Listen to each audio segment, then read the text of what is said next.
नमस्कार दोस्तों, आज अपना टॉपिक है व्यंजन संधि।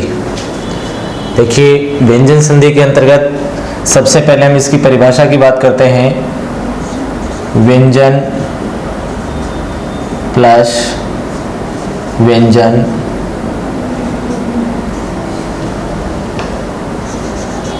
व्यंजन प्लस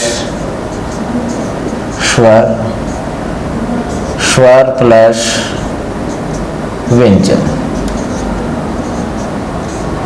ये तीन स्टेप इसके अंतर्गत बनते हैं बराबर व्यंजन संधि।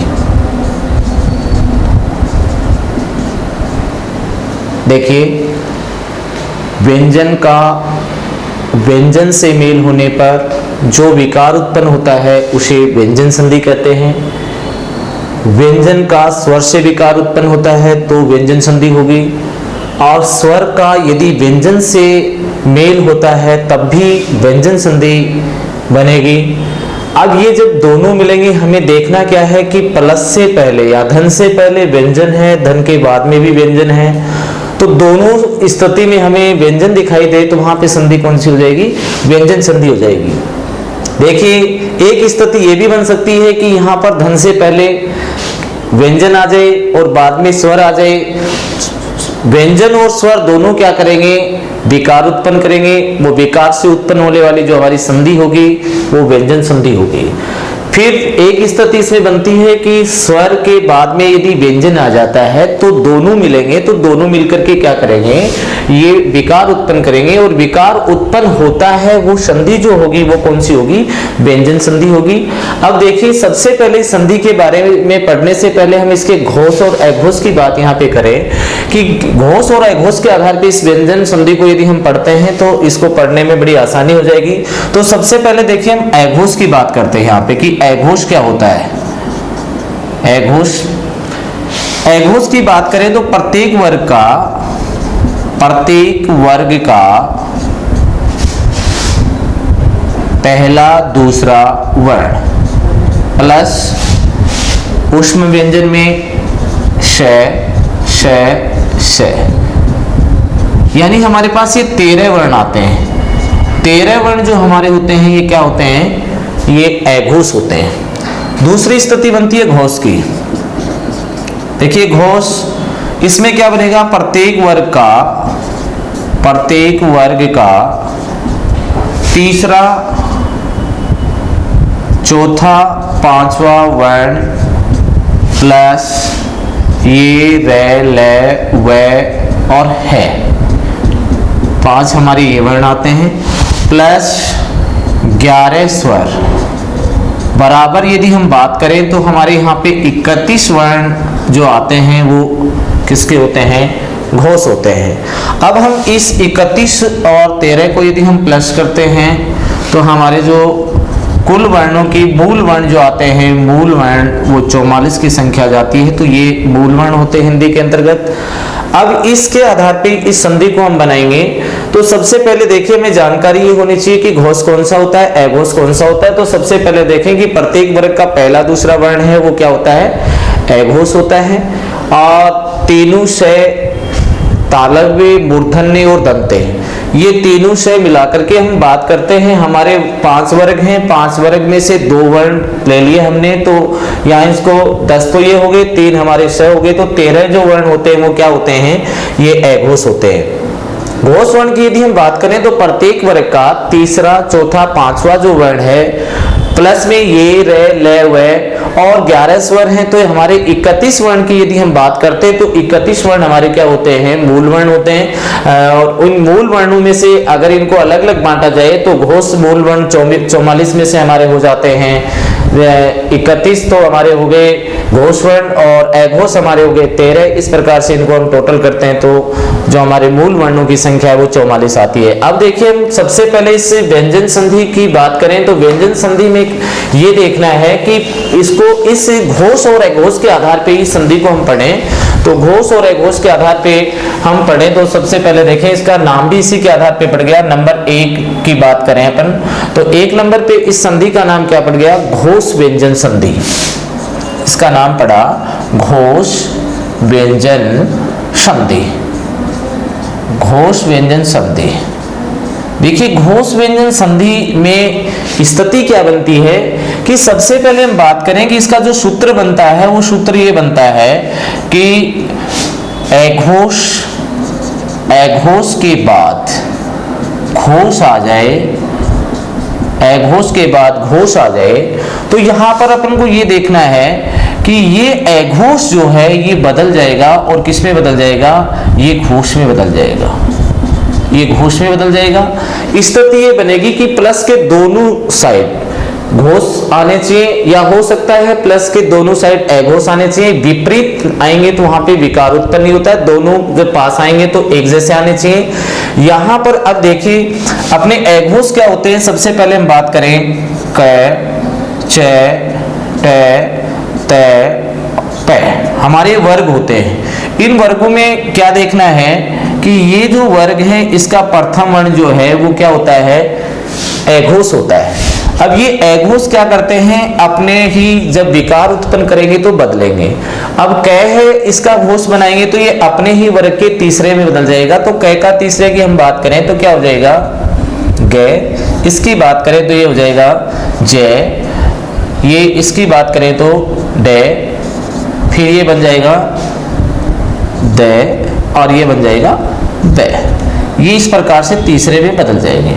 और केवल इस घोष व्यंजन संधि के अंदर हमें ये मिलेगा कि हमारे धन से पहले हमें जो मिलेगा वो मिलेगा अघोष। ये हमारी वहां पे पहचान रहेगी कि धन से पहले यदि वर्ग का पहला वर्ण आ रहा है, दूसरे के कोई नियम नहीं होते, नियम पहले ही वर्ण के होते हैं। तो पहली चीज हमें ये देखनी है कि वहां पर यदि धन से पहले प्रथम वर्ण आ रहा है वर्ग का, तो प्रथम वर्ण आ रहा है तो हमें समझ जाना चाहिए कि वो अघोष है। और अघोष है तो ऐसी स्थिति में उसको क्या करना है, अपने ही वर्ग के उसको तीसरे वर्ग वर्ण में बदलना है। तो जैसे क को हम बदलेंगे तो ग में बदल देंगे, च को ज में बदल देंगे, ट को ड में बदल देंगे, और त को यदि हम बात करें तो द में बदल देंगे, और प को हम करेंगे बात तो ब में बदल देंगे। इस प्रकार से इसके उदाहरण बनते हैं। अब देखिए इसके उदाहरण की हम बात करें तो जैसे अपने पास शब्द आ गया, शब्द आया अपने पास वाक प्लस जाल।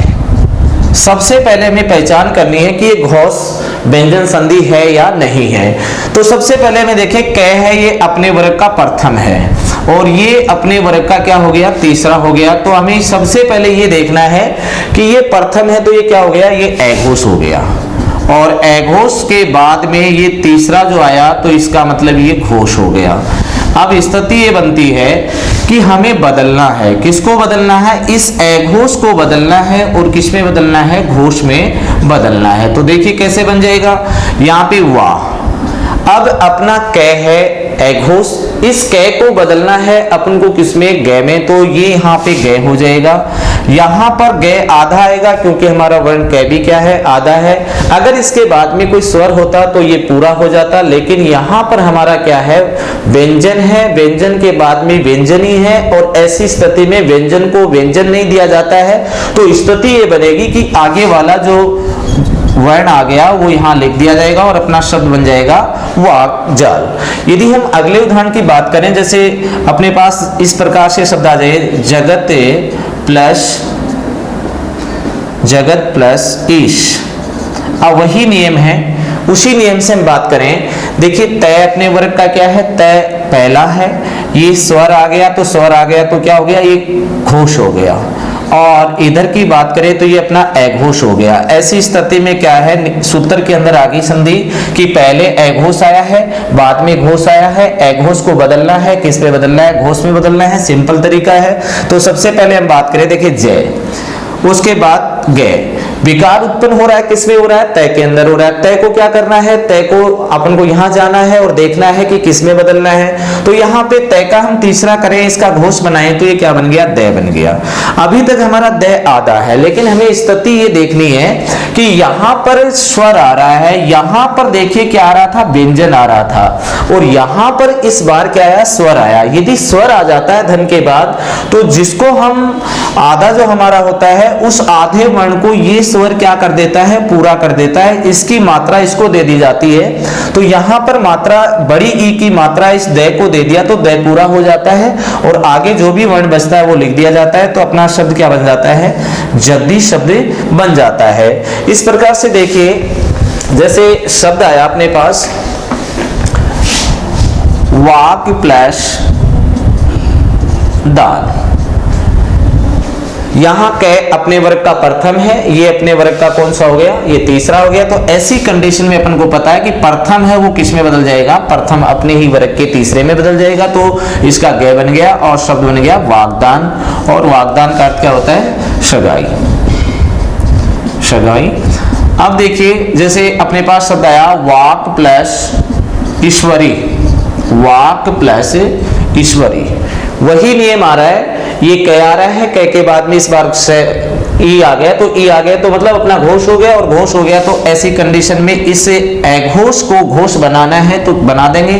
कै का क्या करेंगे, गै। इस गै को आधा है, लेकिन ये वाला जो स्वर इसकी मात्रा इसको दे तो हमारा ये पूरा हो गया, और ये अपना शब्द बन गया वागीश्वरी।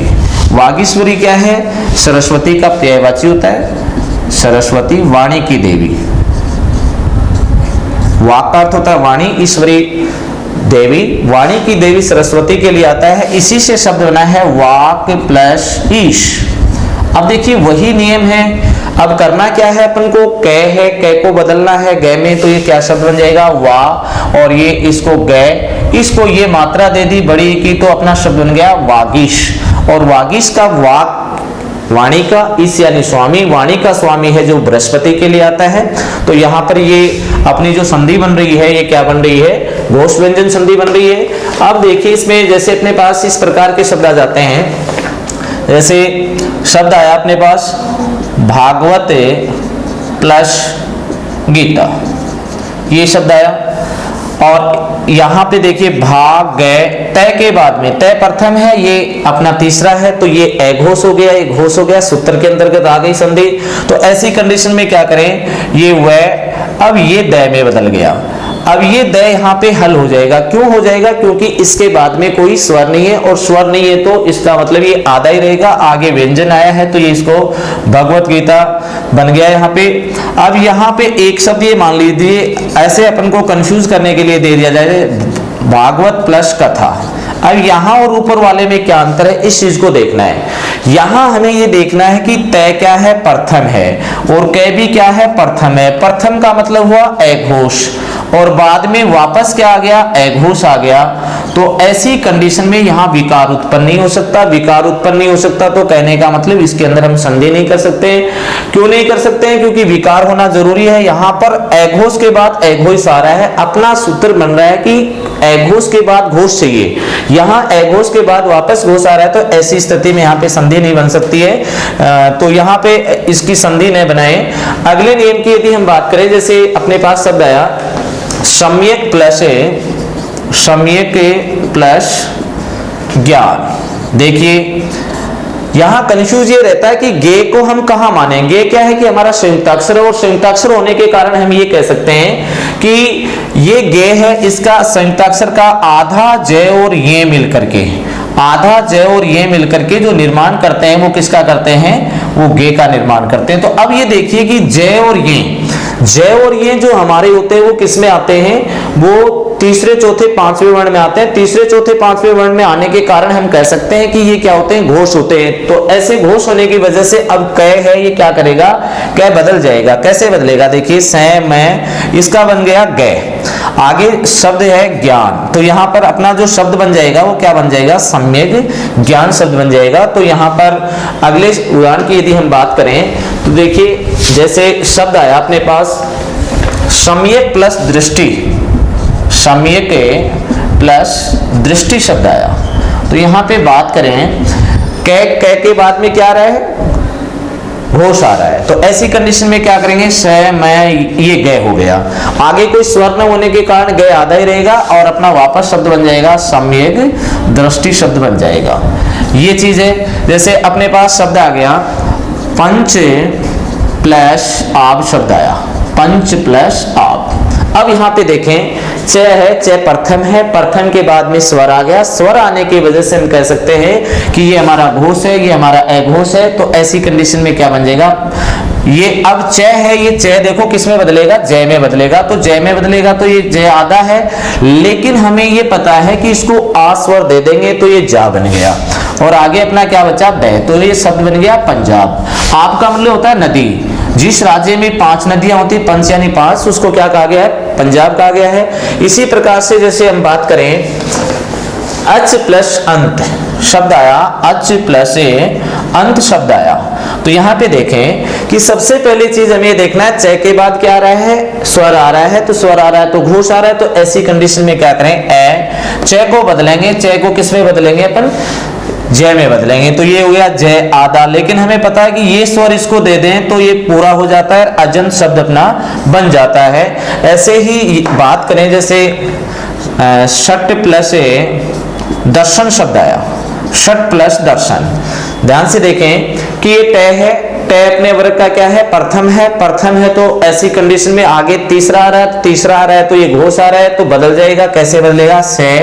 ये ट है, ट किस में बदल रहा है, डे में बदल रहा है, तो यहाँ डे आधा हो गया और षट दर्शन शब्द बन जाते हैं। अगले नियम की यदि हम बात करें तो दूसरी जो हमारी संधि बन जाती है यहाँ पे, उस संधि का नाम देखिए, इस घोष और अघोष के आधार पे अगला जो नाम पड़ जाता है वो नाम पड़ जाता है अघोष व्यंजन संधि। किस प्रकार से बनती है, इसी सूत्र के आधार से इसको हम बनाएंगे।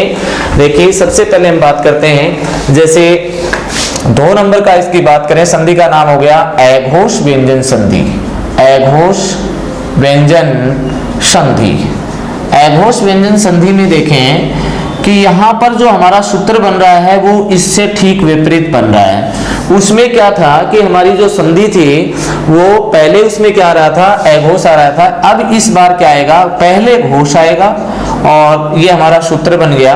और सूत्र ये बन गया कि घोष के बाद अघोष आ जाए, घोष के बाद अघोष आ जाए, तो ये जब दोनों मिलेंगे तो विकार उत्पन्न करेंगे। तो अब विकार उत्पन्न करने के लिए क्या करना पड़ेगा, घोष को किस में बदलना है, अघोष में बदलना पड़ेगा, और इसके आधार पे हमारे उदाहरण बनते जाएंगे। देखिए इस बार उल्टा हो रहा है, पहले घोष आ रहे हैं, घोष का मतलब पहले गया आ रहा है, फिर अगर अगले बात करें तो च वर्ग में जय आ गया, ट वर्ग में ड आ गया, इसमें द आ गया, इसमें ब आ गया। पहले ये कंडीशन अपन को मिलेगी, ये बदलेंगे और किस में बदलेंगे, ये बदलते जाएंगे अघोष में, तो इसका क हो गया, ये बदल जाएगा किस में, ये च में बदल जाएगा, ये बदल जाएगा ट में बदल जाएगा, ये त में बदल जाएगा, और ये अपना बात करें तो ये प में बदल जाएगा। इस प्रकार से ये बात करें तो यहाँ सबसे पहले देखें, उदाहरण की यदि हम बात करें तो देखिए सबसे पहले बात की जाए, जैसे अपने पास शब्द आया उद प्लस सर्ग, ये शब्द आया उद प्लस सर्ग। देखिए द है, द के बाद में क्या है, स है, तो अब यहाँ ये क्या है, ये हो गया अपना घोष, द तीसरा है तो तीसरा है तो घोष हो गया, घोष के बाद में ये क्या है, से, तो से आ गया तो ये अघोष हो गया। अपने सूत्र के अंदर संधि आगे चेक कर सकते हैं अपन लोग कि देखिए पहले क्या आया है, पहले अपना घोष आया है, घोष के बाद अघोष आया है, तो ऐसी कंडीशन में हम क्या करेंगे, अब इस घोष को अघोष बनाएंगे, तो मतलब हुआ ये कि ये जो हमारा द आया है, इस द को किस में बदलना पड़ेगा, तय में बदलना पड़ेगा, तो ये क्या बन जाएगा, उ, इसका बनाया तय, और शब्द बन जाएगा उत्सर्ग, उत्सर्ग शब्द बन गया। जैसे अपने पास शब्द आया उद प्लस कोच, यहाँ पे बात करें देखिए क्या आ गया, घोष आ गया, घोष के बाद में अघोष आ गया, तो ऐसी कंडीशन में क्या बन जाएगा, ये बनेगा, तो अपना तय है, ये दय था वो किस में बदल गया, तय में बदल गया, और शब्द बन गया उत्कोच। उत्कोच का मतलब होता है रिश्वत, रिश्वत शब्द होता है।